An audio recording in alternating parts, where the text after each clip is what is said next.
नमस्कार, मी सुविधा अजय सनस।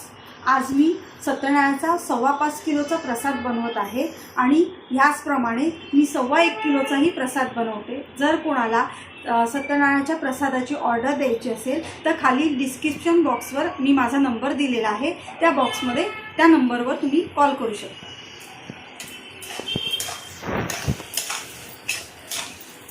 आता हा रवा भाजून झालेला आहे, मी कढईत भाजलेला आणि आता हा मोठ्या टोपामध्ये घेतलेला आहे शिजवण्यासाठी। आता याच्यात मी साखर ॲड करणार आणि पाणी आणि दूध ॲड करून तो शिजत ठेवणार। आता मी मगाशी रवा सगळा कढईत भाजून घेतलेला आणि आता तो मोठ्या टोपामध्ये घेतला आहे, त्याच्यात साखर मिक्स केली आहे आणि आता मी पाणी टाकून तो रवा शिजत ठेवणार आहे।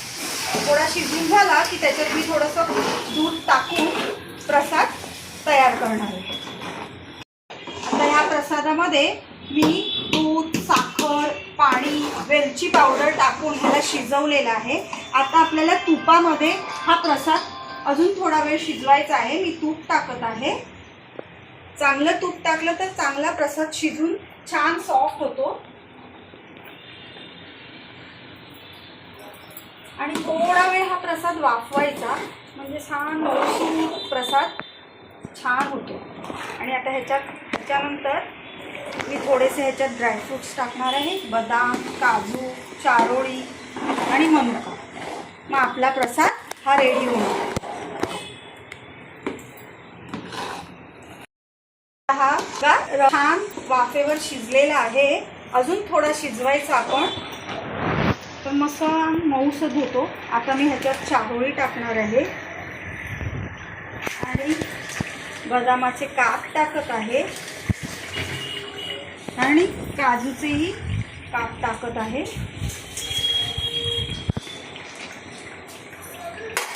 आता मनुका टाकून मिक्स करून घ्यायचं की आपला सत्यनारायणाचा प्रसाद हा रेडी होत आहे। किती सुंदर असा मस्त मऊसूद सत्यनारायणाचा प्रसाद तयार झालेला आहे आपला।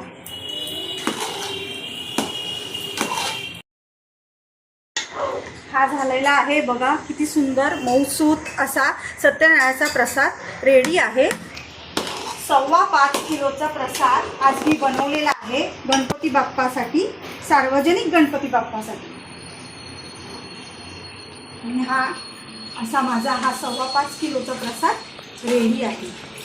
आणि तुम्हाला जर या सत्यनारायणाच्या प्रसादाच्या ऑर्डर्स द्यायच्या असतील तर 1.25 किलोच्या, 2.5 किलोचा आणि 5.25 किलोचा प्रसाद मी तुम्हाला बनवून देऊ शकते। डिस्क्रिप्शन बॉक्समध्ये माझा नंबर ॲड केलेला आहे, त्या नंबरवर कॉन्टॅक्ट करून ऑर्डर देऊ शकता। नमस्कार।